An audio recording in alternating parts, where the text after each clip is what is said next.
ఆలోచించండి. ఏం చేస్తే మన రాజ్యం వస్తుందో ఆలోచించండి. ఏం చేస్తే ఈ తెలంగాణ రాష్ట్రంలో హిందూ రాజ్యం, హిందువులు ఓటు బ్యాంక్ గా మారి రామ రాజ్యం వస్తుందో ఒక్కసారి ఇలా ఆలోచించాల్సిన బాధ్యత ఇవాళ భాగ్యనగర్ ఉన్న తెలంగాణ రాష్ట్రంలో హిందూ సమాజం. ఎంత దౌర్భాగ్యం అని ఇలా భాగ్యనగర్ లో 2 పార్టీల నాయకులే ప్రోటోకాల్ కోసం ప్రయత్నం కొట్టాలనుకుంటున్నారు. నేను ఇలా గుళ్ళని తిరుగుతున్నా, ఏ గుళ్ళకు పోయినా మాకు హారతిస్తలేరు, మాకు కుప్పకు స్వాగతం పలుకుతారని చెప్పి 2 పార్టీల వాళ్ళు కొట్టాలనుకుంటున్నాను. ఏడువైనా కూడా కానీ మేము కొట్టాలది ప్రోటోకాల్ కోసం కాదన్నా. ఇవాళ భారతీయ జనతా పార్టీ ప్రభుత్వం తెలంగాణ రాష్ట్రంలో ఏర్పడితే ఈ పాత బస్తీలో ఉన్న ప్రతి దేవాలయానికి ప్రత్యేక నిధులిచ్చి గల్లీ గల్లీలో, పాత బస్తీ గల్లీ గల్లీలో దేవాలయాన్ని నిర్మించే బాధ్యత ఇలా మాగుంటుంది.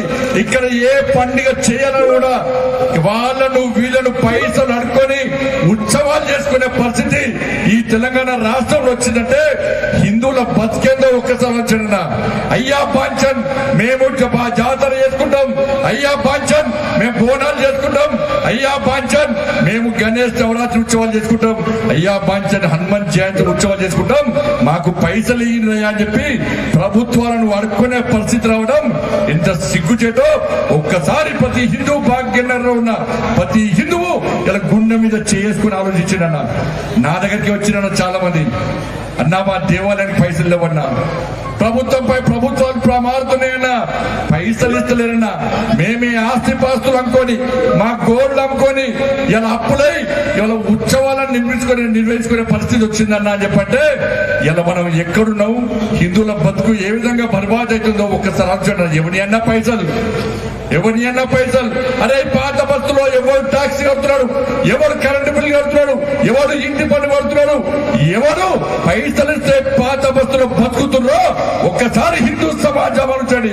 అరే ట్యాక్సులు వసూలు చేస్తారు, దాడులు చేస్తారు, కరెంటు బిల్లు కట్టమంటే దాడులు చేస్తారు. కానీ ఈ పాత బస్సులో ప్రతి హిందువు ఫస్ట్ రోజే కరెంటు బిల్లు కడుతున్నాడు, ఫస్ట్ రోజే నల్లా బిల్లు కడుతున్నాడు, ఫస్ట్ రోజే ఇంటి పన్ను కడుతున్నాడు, ఫస్ట్ రోజే ప్రభుత్వానికి చెల్లించాల్సిన పన్నులు ప్రతి హిందువు ఈ పాత బస్తీలో చెల్లిస్తే ఇలా కొంతమంది పన్నులు చెల్లించకుండా దాడులు చేసే సంస్కృతి ఈ పాత బస్తీలో వచ్చిందంటే ఈ పద్ధతి మారాలంటే తెలంగాణ రాష్ట్రంలో ఏ రాజ్యం రావాలో, ఎవరి రాజ్యం రావాలో పాత బస్తీ ప్రజలు, భాగ్యనగర్ ప్రజలు ఆలోచించండి. ఒక మంచి నిర్ణయం తీసుకోండి. నేను రాజకీయాల గురించి మాట్లాడలేనన్నా, ఈ భాగ్యనగర్ లో పాత బస్తీలో పండుగలు నిర్వహిస్తుంటే బాధ అనిపిస్తుందన్నా. ఇంత ఘోరమైన పరిస్థితిలో పండుగలు నిర్వహించుకునే పరిస్థితి వస్తే ఇలా ఏ విధంగా పండుగలు నిర్వహించుకోవడం ఒక్కసారి ఆలోచించండి. కాబట్టి దయచేసి బోనాల జాతర సందర్భంగా ఒక ప్రతిజ్ఞ తీసుకోండి, ఒక సంకల్పం తీసుకోండి, అమ్మవారిని దర్శించుకోండి.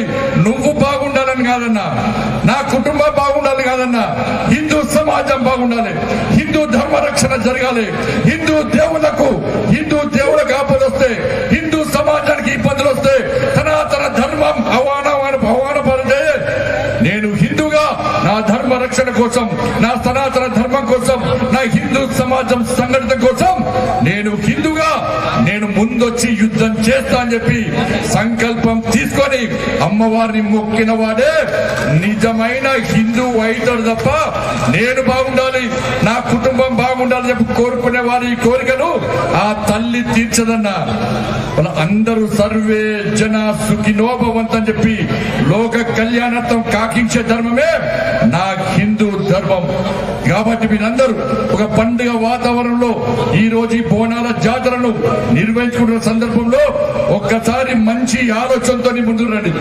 అందరి క్షేమం కోసం తల్లిని ప్రార్థించండి, అందరి క్షేమం కోసం తల్లికి బోనం నైవేద్యం సమర్పించండి. తప్పకుండా ఆ తల్లి మీ అందరి యొక్క ఆలోచనను, మీ అందరి యొక్క కోరికలను తీర్చాలని చెప్పి మీరు, మీ కుటుంబాలు నిండు నూరేళ్లు ఆయురారోగ్యంతో ఉండాలని చెప్పి, మీ కష్టాలన్నీ తొలగిపోవాలని, సుఖ సంతోషాలతో మీరు మీ కుటుంబాలు నిత్య జీవితం గడపాలని చెప్పి, హిందూ ధర్మ రక్షణ కోసం మీ అందరూ ఆలోచించే విధంగా ఆ శక్తి సామర్థ్యాన్ని, ఆలోచనను ఆ తల్లి అమ్మవారు మీకు కల్పించాలని చెప్పి ఆ అమ్మవారిని వేడుకుంటూ జై శ్రీరామ్, జై శ్రీరామ్.